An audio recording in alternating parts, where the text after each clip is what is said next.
Bismillahirrahmanirrahim. Assalamualaikum warahmatullahi wabarakatuh. Alhamdulillahi rabbil alamin.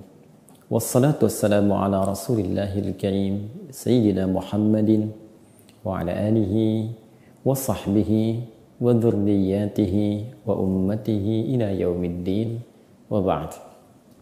Faya ahbaballahi wa ahbab rasulihi sallallahu alaihi wasallam, أوصي نفسي وإياكم بتقوى الله فقد فاز المتقون فلا تموتن إلا وأنتم مسلمون. فقال تعالى يا أيها الذين آمنوا اتقوا الله حق تقاته ولا تموتن إلا وأنتم مسلمون. الله أكبر الله أكبر الله أكبر ولله الحمد. Saudara-saudariku umat Islam dimanapun Anda berada, bersyukur pada Allah Subhanahu wa Ta'ala bahwa di antara sekian hamba Allah yang berkehidupan sampai dengan detik ini, kita masih dianugerahi oleh Allah Subhanahu wa Ta'ala untuk mendapatkan nikmat beriman kepada Allah dan membuktikan iman itu dengan meningkatkan amal soleh kita kepada Allah Subhanahu wa Ta'ala. Dari sekian amal soleh perjalanan waktu yang kita titi mengantarkan kita pada tanggal 10 Dzulhijjah tahun 1442 Hijrah dalam nuansa Idul Adha pada kesempatan kali ini. Itu nikmat yang sangat besar, nikmat yang sangat kita syukuri, nikmat yang dibintakan oleh Allah Subhanahu wa Ta'ala, bahkan diperkuat oleh Rasulullah SAW untuk diekspresikan dengan meningkatkan syukur kita dalam bentuk takbir, memperbanyak takbir, walitukabbirullaha ala ma hadakum wa la'allakum tashkurun, agar engkau banyak bertakbir karena Allah banyak memberikan hidayah melalui hari raya itu, melalui peningkatan ibadah itu, dan supaya engkau juga meningkatkan syukurmu kepada Allah Subhanahu wa Ta'ala. Sekalipun ayat ini diturunkan untuk menggambarkan mensyukuri nikmat setelah kita mendapati Ramadan, tapi maknanya terdapat keluasan dari lafaz yang disampaikan. Dalam ilmu asbabun nuzul disampaikan al-ibaratu bi umumil lafzi la bi khususis sababi. Ibrah, hukum, hikmah itu diambil dari keumuman maknanya yang terdapat dalam lafaz itu, tidak harus dikhususkan pada khususnya sebab ayat itu diturunkan. Dan gambaran ayat ini memberikan kesan kepada kita bahwa banyaknya takbir yang kita kumandangkan karena Allah telah memberikan banyak hidayah, petunjuk-petunjuk yang menuntun kita untuk lebih baik dalam menjalani kehidupan, yang dengan itu kita bisa banyak bersyukur. Di antara petunjuk Allah yang Allah berikan kepada kita melalui momentum Idul Adha ini, sehingga kita bisa belajar dari petunjuk itu untuk menata kehidupan, dan dengan tataan itu kita menyadari betapa besar kasih Allah kepada kita semua, betapa besar perhatian Allah yang menginginkan kita punya kehidupan yang lebih baik, punya kehidupan yang nyaman, bahagia, sehingga dengan kesadaran itu kita meningkat syukur kita kepada Allah Subhanahu wa Ta'ala. Saudaraku, saudariku, petunjuk ini terdapat dalam kehidupan Nabi Ibrahim alaihissalam yang dilestarikan dalam syariat Nabi Muhammad SAW hingga kini. Yang pertama, Allah ingin memberikan gambaran kepada kita bahwa orang-orang yang bahagia, orang-orang yang tenang hidupnya, matang, bahkan sukses dalam kehidupan, yaitu orang-orang yang mampu mendekat pada sumber kebahagiaan, yang mampu dekat dengan sumber kesuksesan, yang mampu dekat dengan sumber ketenangan. Bukankah saat Anda dekat dengan pimpinan Anda menjadi mudah tugas Anda? Bukankah saat Anda dekat dengan orang-orang yang punya kedudukan, orang-orang yang punya harta, bukankah semakin mudah akses kehidupan Anda raih? Dan bukankah kita mengikrarkan, mengakui secara tulus dengan hati kita, dengan akal kita, bahwa Allah penguasa segalanya, bahwa Allah sumber segalanya, Allah sumber kebahagiaan, Allah sumber rezeki, Allah sumber pengetahuan, Allah sumber solusi. Maka siapapun yang dekat dengan Allah Subhanahu wa Ta'ala akan mudah mengakses segala kemudahan dan kebahagiaan yang sangat didambakan itu. Saudara-saudariku, Allah memberi jalan di 9 hari pertama sampai hari ke-10 bulan Dzulhijjah ini, diberikan kepada kita jalan untuk mendekat kepada Allah Subhanahu wa taala lewat turunan-turunan ibadah. Pernah disampaikan melalui Nabi Ibrahim, dilestarikan melalui syariat Nabi Muhammad sallallahu alaihi wasallam. Syariat ini ada dalam bentuk peningkatan ibadah ritual, misalnya dengan cara kita meningkatkan sholat. Bukankah Nabi SAW dalam salah satu hadis yang populer dan pernah sering saya sampaikan mengutarakan ma minal ayyam al-amalu salihu fiha ahabbu ila Allahi min hadhil ayyamil ashri. Tidak ditemukan bentangan perjalanan hari dalam setahun saat amal soleh itu naik status istimewa menjadi dicintai oleh Allah Subhanahu wa taala dibandingkan dengan 10 hari pertama. 10 hari pertama ini dimaksudkan 10 hari pertama di bulan Dzulhijjah. Semua amalan naik status menjadi dicintai oleh Allah Subhanahu wa taala. Karena itu dianjurkan kita meningkatkan ibadah seperti salat, membaca, bertilawah Al-Qur'an, bersedekah, dan juga meninggalkan larangan-larangan Allah Subhanahu wa taala. Larangan untuk saling berselisih, larangan bergunjing, hoax, larangan segala bentuk yang tidak disukai oleh Allah Subhanahu wa taala. Ternyata semua bentuk itu pada puncaknya tujuan akhirnya adalah membangun kedekatan kita dengan Allah Subhanahu wa taala yang disimbolkan melalui ritual salat dan juga penyembelihan hewan itu. Ritual salat, penyembelihan hewan adalah gambaran syukur kita karena kita telah diberikan jalan oleh Allah untuk mendekat kepada Allah. Mendekat dalam bahasa Arab, dekat itu disebut dengan qarib. Inna nasrallahi qarib. Sungguh pertolongan Allah itu dekat. Kalau kita ingin rubah dalam bentuk superlatif yang menandakan kedekatan yang bertambah, semakin dekat, banyak kedekatannya, maka dalam ilmu sharaf rubah itu ke dalam formulasi fu'lan, kurban. Maka kita dengar istilah kurban yang bertambah kedekatannya dengan Allah SWT.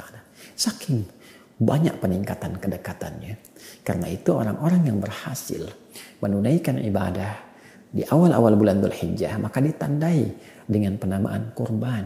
Dia banyak mendekat kepada Allah. Banyak peningkatan ibadahnya. Karena itu gambaran dari kurban ini disimbolkan melalui ungkapan, melalui ibadah sholat, juga dengan menyembelih hewan. Persis ketika Allah meminta Rasulullah untuk mengungkapkan kedekatannya dengan Allah yang saking dekatnya dianugerahi, dijamin kenikmatan yang banyak di surga, bahkan sebelum wafatnya dan kembali kepada Allah. Allah turunkan surah Al-Kautsar itu. Inna a'tainakal kautsar. Sungguh Muhammad SAW, kami telah jaminkan kepadamu kenikmatan yang banyak kelak di surga nanti.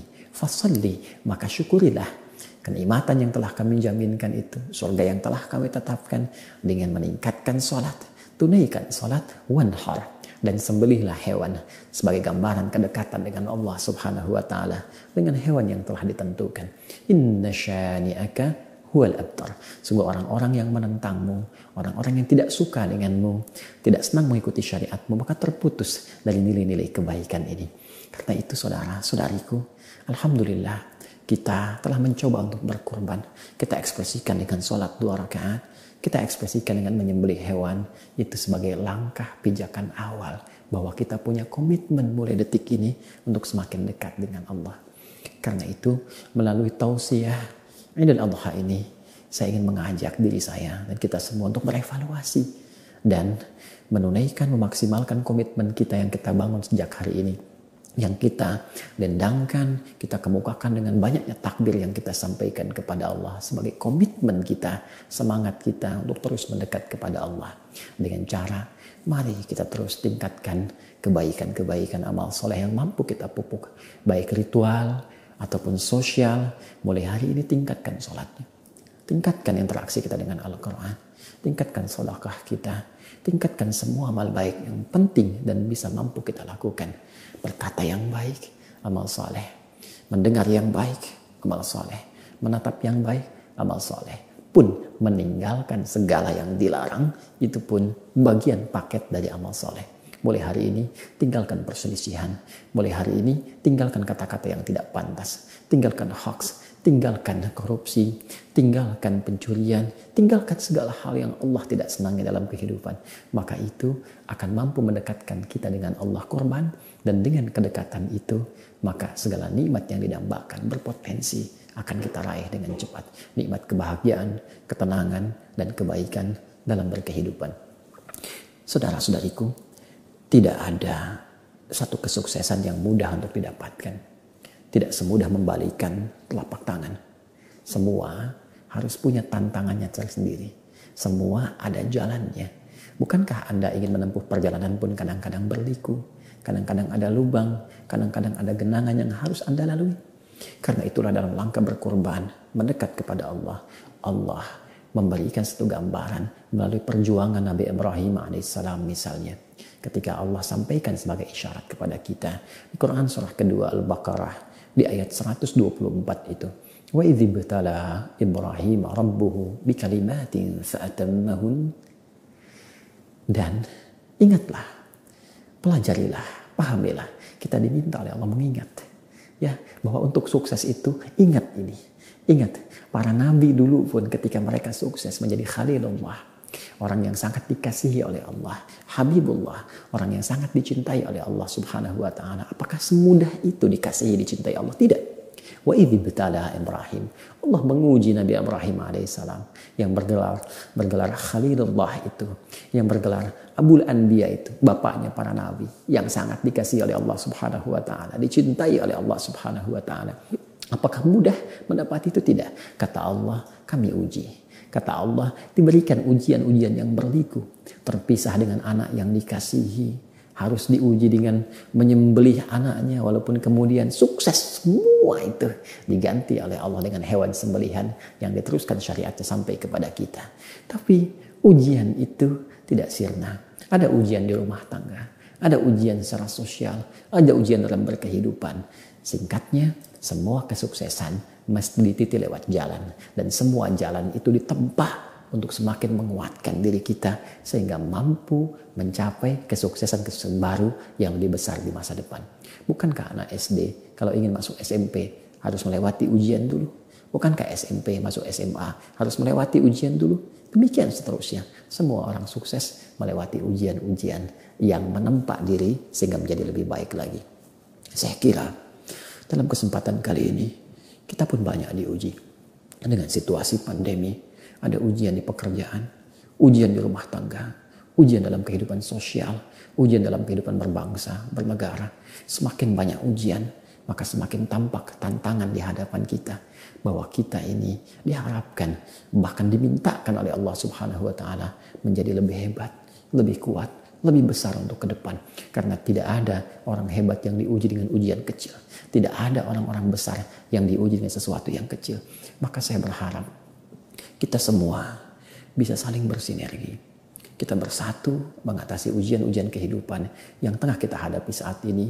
Khususnya menghadapi ujian pandemi COVID-19 ini. Jangan takut dengan rizki. Karena Allah telah menjamin rizki kita sepanjang kita berkehidupan. Tinggal kekuatan, ikhtiar kita untuk mendapati itu. Kita saling bersinergi, saling tolong-menolong, saling berikhtiar.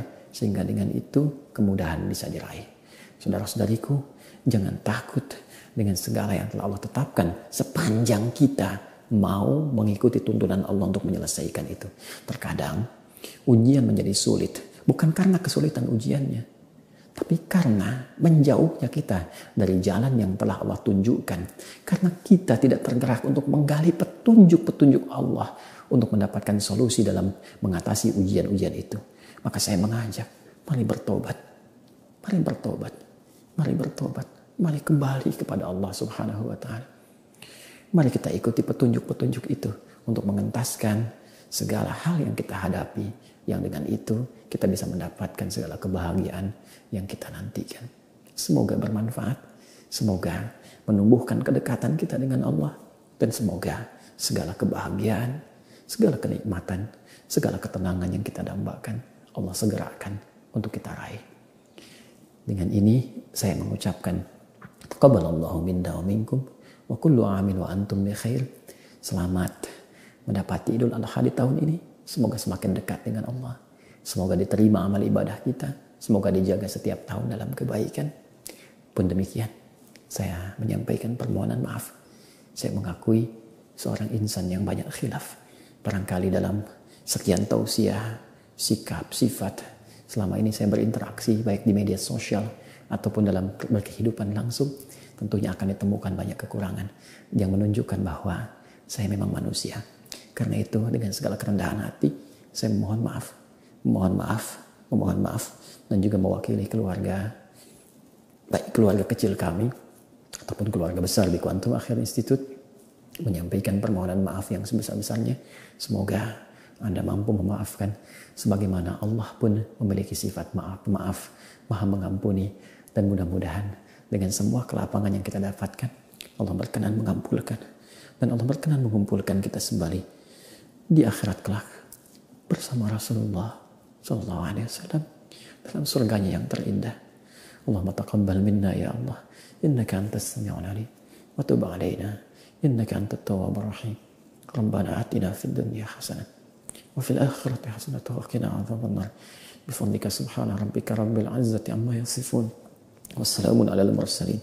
Wa akhiru da'wana subhanakallahumma wa bihamdika asyhadu an la ilaha illa anta astaghfiruka wa atubu ilaik.